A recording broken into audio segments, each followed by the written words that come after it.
But before we jump into the topic, I think it's obviously best if each of you introduce yourself. Who you are, the company, what kind of games. We're talking about live ops, obviously, so that those games are specifically of interest and should give the audience some perspective, like, okay, what is it that you're involved in?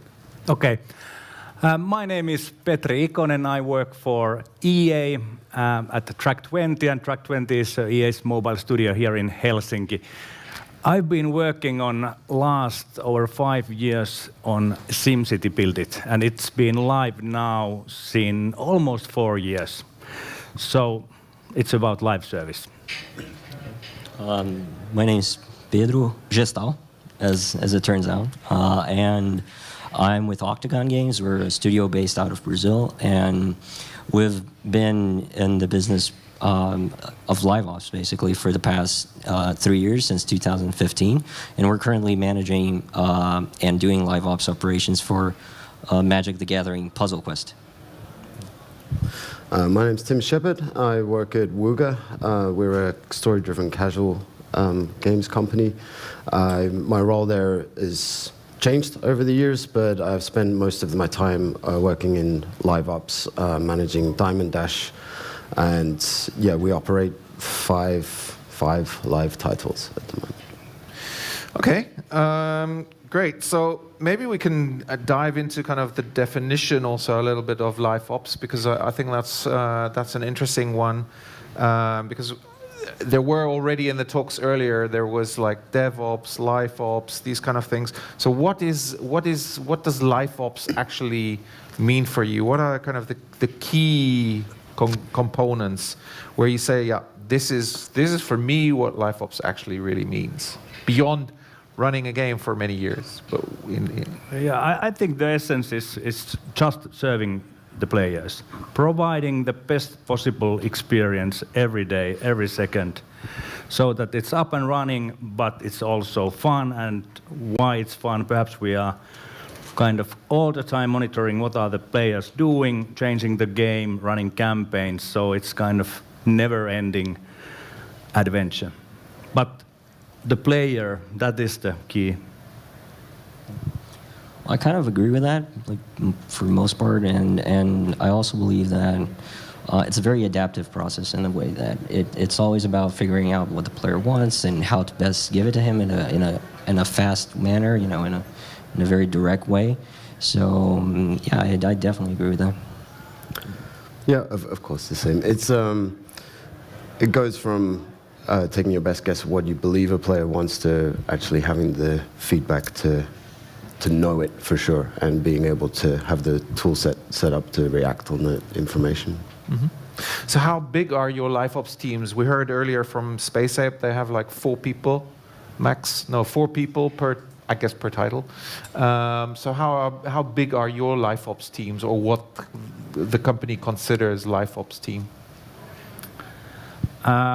We are above 30 people, but it means that we have someone who is kind of reacting, someone who is kind of running the campaigns, and also third team doing development for future releases. So it's about also improving the game all the time, making new big features.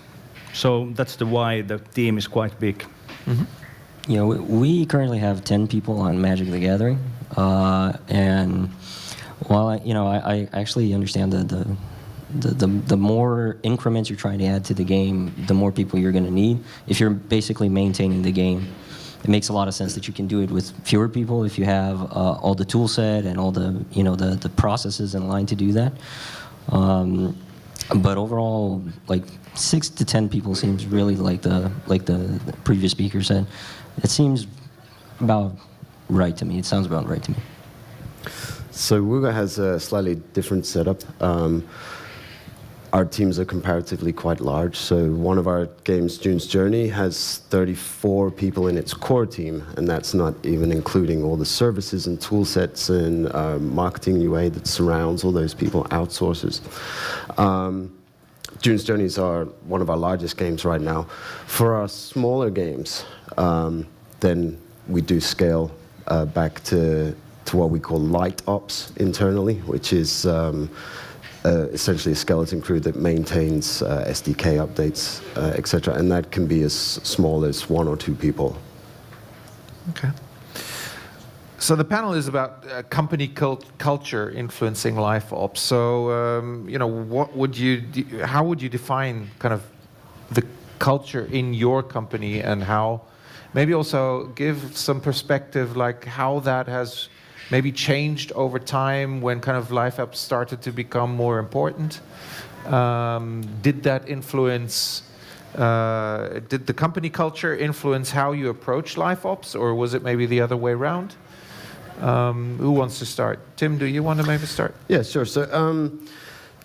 So Wooga right now has a lot of live titles compared to what we have in development. So about 80% of the company's working on a live title or in live operations.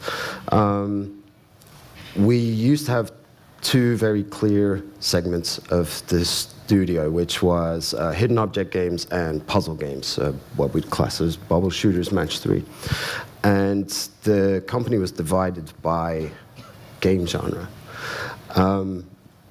Earlier this year, the company spent a lot of time to assess the values and came up with a new process that decided that because we have so many games working in live ops, that it made more sense to structure the entire company based around a game's life cycle rather than its genre, because there was more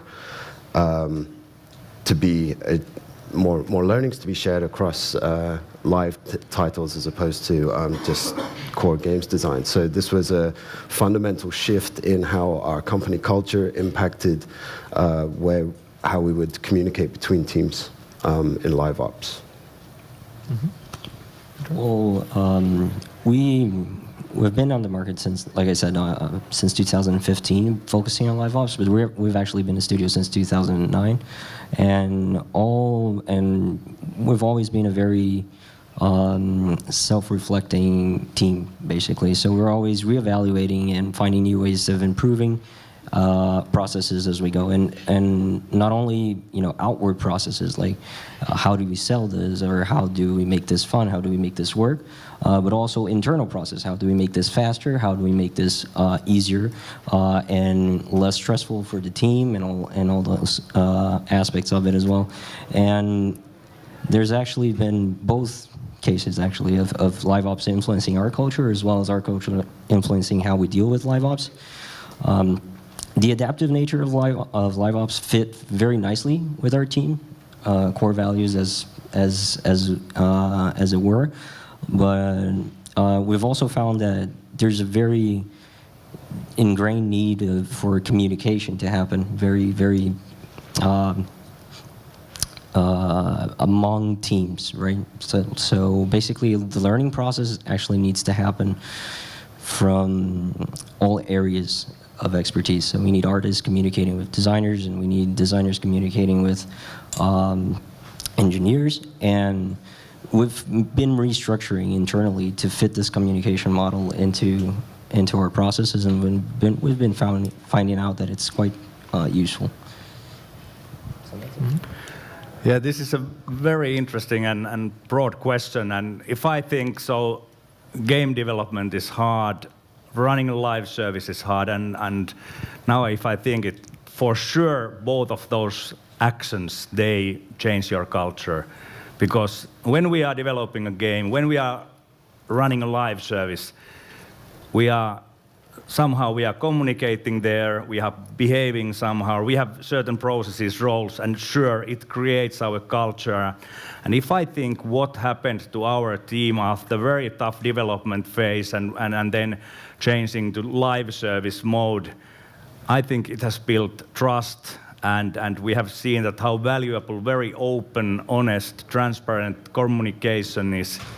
You have to be really candid, and I think as a team we have learned that. We started to learn that already during the development. Kind of have this trust to say aloud hard things, that this is not fun. And it also applies to live service, that let's be honest, let's trust each other so that the environment, the culture of the studio is such that anytime anyone can say that this is not good, let's improve this and so on. and I believe it has helped us a lot.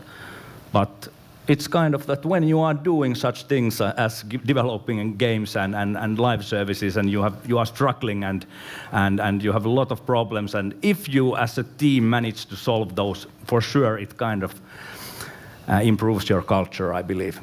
Yeah, I guess it's also, you have this probably hypothesis while you're developing, right? So then anybody can come up with something, and you can argue days and weeks probably around certain aspects.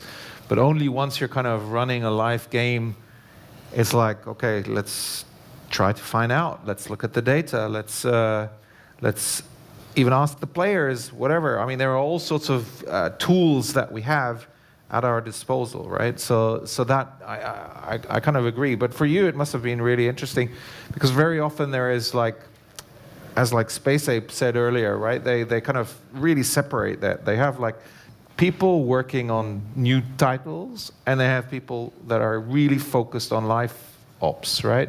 You've kind of rather gone through this experience of building, shipping, and then kind of moving into live ops. That's kind of a little bit different, right? Yeah, and on the other hand, of course, we are also working on something new at the same time, so it's so a kind of interesting. Do you do that with the same team, or? No, there is of course that certain people are already focusing on the new project and developing that one, but there is a lot of interaction, and we want to kind of encourage that. Our studio size is just a little bit over 50 people, so it's still kind of okay that everybody knows a little bit everything, and it's very nice. Mm-hmm. Yeah, I actually have found that this interaction between a team developing a new title and the live ops team seems to be quite interesting. For us, we've actually shared a few game designers between titles, and we found some very interesting scenarios where we learn from our hypotheses and our theories of how something would work or how it should work given a certain subset of information that we have. And we can reapply that to another scenario and try to understand and predict basically how that would work given certain parameters, how a certain feature or a certain design element would function based on how it has in current live titles. And it actually it's shown some really good results as a learning process for the entire team overall. Yeah, so one of our company values that we really focus on right now is open communication, or thoughtful communication is the value. And this is a response to realizing that some projects were capable of learning from others at any stage in the life cycle, or a couple of instances where we'd failed to open up those communication channels, where we'd have two teams building very similar features, and afterwards we go well, why didn't one of you do it first, and then just the other one tell them how to do it. And yeah, that can happen between live games and new games. But we also people actually move teams, so people drop in and out of live ops to development games based on where we feel that their knowledge is going to be best applied. So would you say that you are recycling people between kind of development and live? I think the broader of a perspective and experience people have, then the more valuable they are. Of course, it's a pretty obvious point. But so we had a lead producer take June's journey from inception to pretty much live ops, and stayed with the project for about 6 months before handing it off to a live ops specialist, if you like, or another product manager whose focus and experience was more leaning towards how to optimize a live game rather than to build something new. So, well, yeah, so basically, just so I'm trying to figure out the best way to put this. The general idea is trying to shift people around where their skill sets are best used, right? That's something that we found a lot of success with it, and it seems to be kind of a constant where you like. It's a nice way to put it. Recycling it. I actually really like that. Upcycling. Yeah, upcycling is even better. Yeah, trying to move people around and kind of rely on this ability that people have of transposing their what they've learned onto other people that that have not yet been through that experience. So I quite like that as well. Sorry, I didn't mean to suggest that we push people around where we feel they're going to be the most used. Actually, people feel the teams start very small, obviously scale up to 30, 40, 50 people sometimes. And a lot of the people on teams feel great affinity with the project that they've built, and the development teams will, large parts of them will stay with that project through a large part of their live ops life as well. I didn't mean that you would remove them from the project completely, Sure. but you would try to maybe use that experience that they've acquired there and try to transpose that onto different teams. Sure. Right? Sure. I mean, this is part of the thoughtful communication channels that we have at Wooga. So we have company-wide Slack where people are free to chime in on any build or any presentation from any of the teams, publicly or otherwise. We also have what we call 5 minutes of fame, where each discipline's able to do a presentation on something that they've learned or discovered or are looking into or requesting help. So saying like, I'm about to start looking into this. If anyone's got any experience, please let us know. And it's a way of disseminating all the information across teams and people. That's actually very interesting. We do something very similar at our team. We have these weekly presentation meetings where we have either designers or programmers or anyone with really something they'd like to add or get help or ask for feedback on, and that's been very, very helpful as to get the team engaged, kind of as a unit more than necessarily individual functions inside the company. So that I can really see the value in. So I guess one of the challenges, at least something that I've seen quite a bit, is especially with bigger kind of live ops teams. I think one of the challenges is you were talking about kind of developers kind of staying on the project, so to say. There is then this desire to kind of build more further features, etc. And live ops traditionally is more really about kind of maybe focused much more around, let's say, events, community, kind of more kind of, let's say, frequent smaller content pieces that kind of come into the game, etc. So where do you draw a line somewhere where you say like, okay, no, this is actually June's Journey 2.0 or a big feature, and they need to kind of, they need to kind of run their own small team? Or do you kind of keep it all kind of in one live ops group? Do you kind of split those teams into kind of smaller groups, or how do you organize like 50 people in live ops or 40 or whatever? So we'll have a feature team and a live ops team, if you like. So a feature team will maybe spend several months building and A/B testing a specific large feature. And then live ops teams might do things like personalization experiments or pricing experiments. When we make the decision to scale a team down, this is largely a business decision based on at what point we feel we've grown the game as far as we could at that point. And then the features will start to get smaller until we... some of our latest life cycle games, they are at the stage where they're mostly focused on consistent content updates and just event management. So it's a process that we address monthly, I would guess, to make sure our headcount's matching the game growth. So June's Journey's team is so big because the game is still upwards. sorry to keep going on. This is probably because when we launch a game, we know that there's a lot more in the backlog that can be added, and we're going to keep doing those features as long as the game keeps performing well. So yeah, that's why the team is still so big, because the game is still growing. I feel that's kind of inherent of the whole soft launch process. You know, like you release, you test, and you update. It's kind of like even after post launch, you can keep this methodology with the feature team and the live ops team, because for small content updates, you really don't need a large team to maintain, given that you have the proper tools and infrastructure set up correctly. But you can't really just you can just add content to the game and expect it to last a very long time. So it also depends on the projection you have for that game. You know, given the numbers that you're seeing, given the data that you have, how long do you expect this game to run?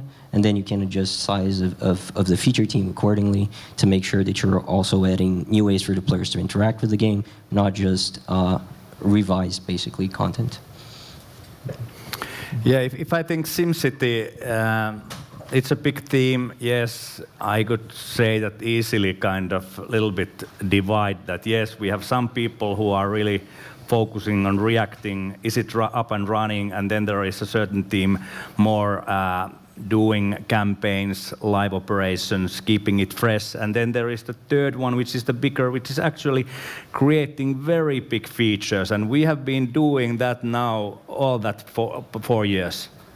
Update after update, and why we are not just kind of keeping it alive? No, we have been, because we have, for example, we have learned so much about our players. There are different kind of players creating different segments, and then we see that, oh, we are underserving that segment, and we are not kind of meeting their motivation, so let's add competition there. Let's add club wars there. So because we identify that we are underserving, and still our backlog is full of stuff, and we are finding out that, oh, players want this and that, so it keeps on growing. And on the other hand, as a game designer, game is never ready, you know. I want polish it more, I want more features and more content. And it also resonates. Our players are saying that, yes, more content, more features. And it is also impacting our business. So we are able to grow our business by keeping it fresh and also making it kind of bigger and better.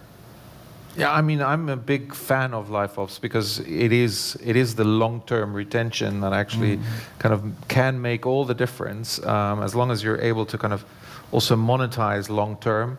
You know, that's where you really also build audience and can keep growing and growing and growing beyond like maybe an initial peak, and then from there on it's just like a battle against the downfall, so to say.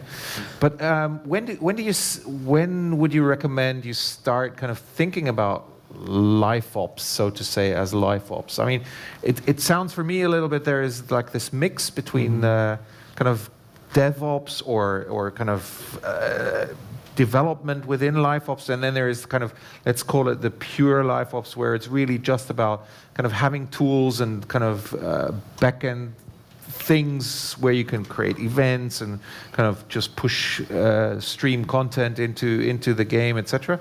But when do you start thinking about that? I remember Jens once said, like, this game, we're going to launch it, we already have 1 year of content. That's what he said. I don't know. Right, yeah. No, so he may have said that about June's Journey, actually. Yeah. Yeah.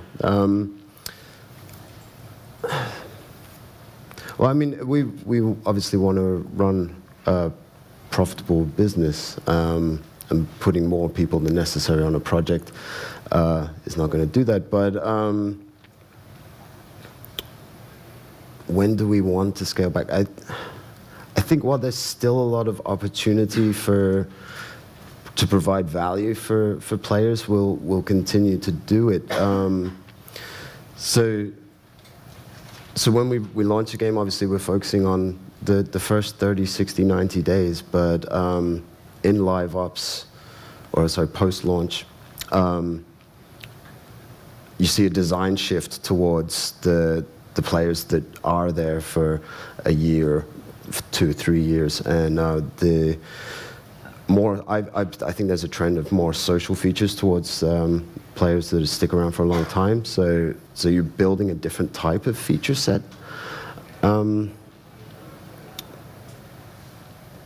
I don't know. I mean, part of me wants to say when you feel it's done, then you scale it back. But like you said, like it's never done. There's always something else cool you could put in. So it's then more the business that dictates, like, okay, enough now, guys. You may have other projects coming that need to ramp up.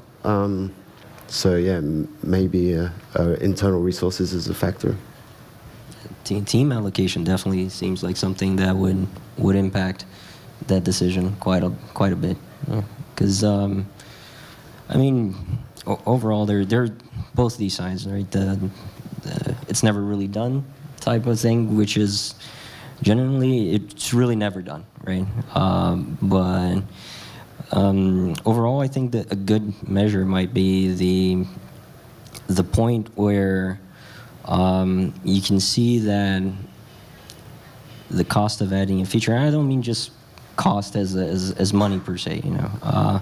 The cost of adding massively outweighs the need for that feature. While it would serve a subgroup of players, if that really can't be justified, then you kind of have to, and I do mean have to, you know, it kind of becomes a more business-like decision, right? We would like to do this, but we really can't, you know. And I think that's the kind of process that you need to evaluate on a case-by-case basis. Yeah, I think as a developer, I want to serve the players forever, but I totally agree. It's a business call. What size of the live service is, how much it needs, is it just maintaining, is it a big operation, small operation?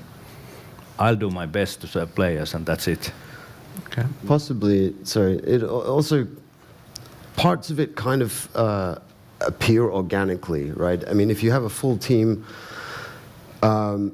creating events for the first time ever, but you know you're going to run them over time repeatedly, then you'll build a tool system for them, and then it doesn't take a small team to do the first iteration of it. You will have the tool, and it will start to be something that turns on and off, and your team requirements become less over time as well. And then I think for us, this switch, you know, why I've not been able to give you a great answer is because it kind of happens organically over time. Yeah. So it's a bit of a process then, kind of to understand, like, okay, how can we make this maybe more efficient also? We learn kind of from the things that we bring into a game, like, okay, how can we also now kind of maintain this? And make it less about building the next big feature, but using maybe less people to optimize the features that are already there. Yeah, I guess it's a lot about learning by doing. You go for live, then it's that, heck, we have all these players, they want more, and then, oh, we need all these tools, and then okay, let's make more content, they are kind of running out of it, let's implement tools so that we can run all these live events, and it's a hassle. And I think it's typical for the first year of live service that it's a big prioritization that now tools or content or more or both, and let's do it. So it's also hard to make a decision like, okay, let's think about, okay, what's going to happen in month 1, 2, 3. So you go into soft launch, you see like, oh, okay, seems that people are interested in this. Is it then that you start thinking like, okay, well, they will want content? Yeah. And it's so funny how you underestimate the kind of the pacing or pace that how players can consume content. We have kind of learned many times that, okay, if we say 10, okay, let's make 100. Yeah, I know that. Yeah, I'd agree with that. That like at a certain point, you have this whole soft launch window where you evaluate, and you can kind of make predictions on whether or not, you know, the game is, and even in design, you can figure out a little bit if the game's supposed to last X months or a year, or, you know, when you're building something, you kind of know how long that thing is supposed to last. At the same time, there's kind of this trade-off. You can't really invest a whole bunch of time during development to try and you know, automate everything on the chance that you will really need it. So I'd say that it's definitely something that you should keep in mind during the initial stages of development, all throughout soft launch. And as you see the need start to show, start to pop up, you need to identify that. And if the infrastructure is not there, you need to quickly correct that, because you will need it.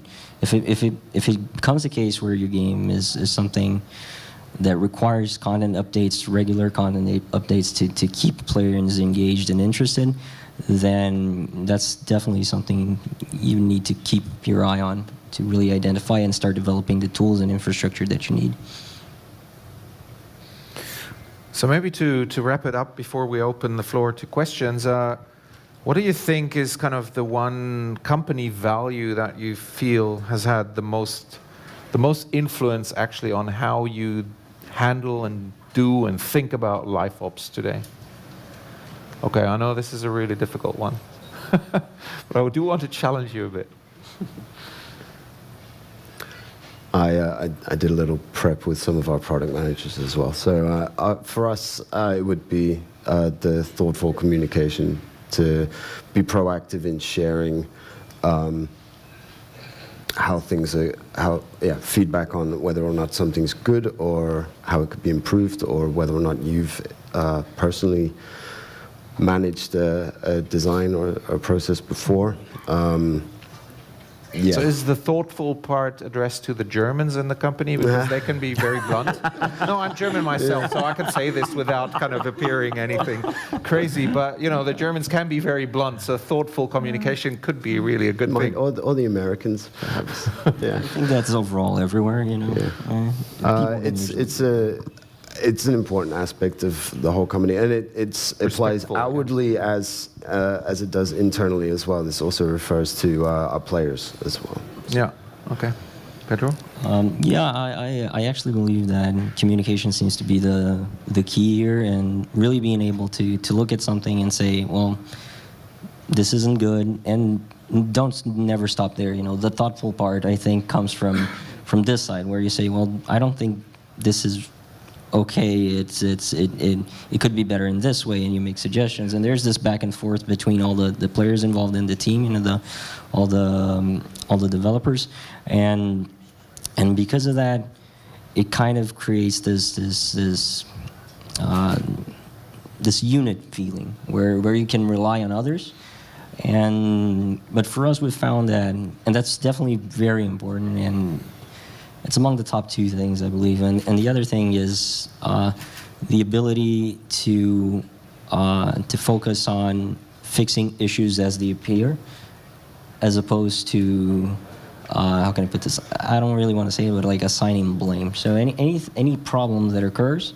So more ownership kind of thing. Okay. Yeah, it's kind of like this happens, or this happened, or we didn't identify this, and because of that, we made a mistake. Well, it doesn't really matter why we didn't identify it, and by why I mean who didn't identify. I mean, it matters like, how are we going to identify this the next time?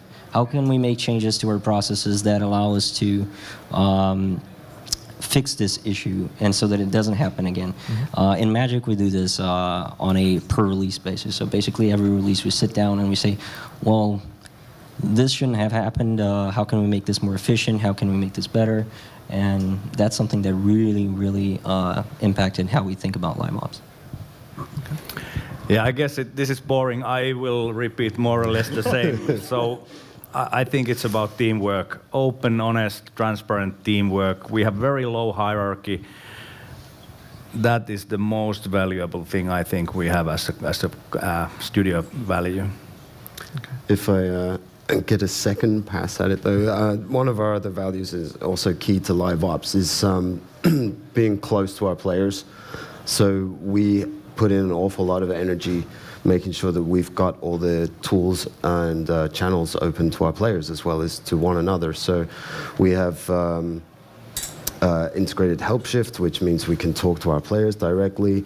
They can talk to us directly. Mm-hmm. They will ping designers and product managers.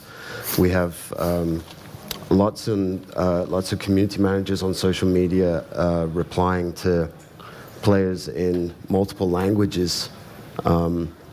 So yeah, really understanding what players want from their game today is also key as well. Cool.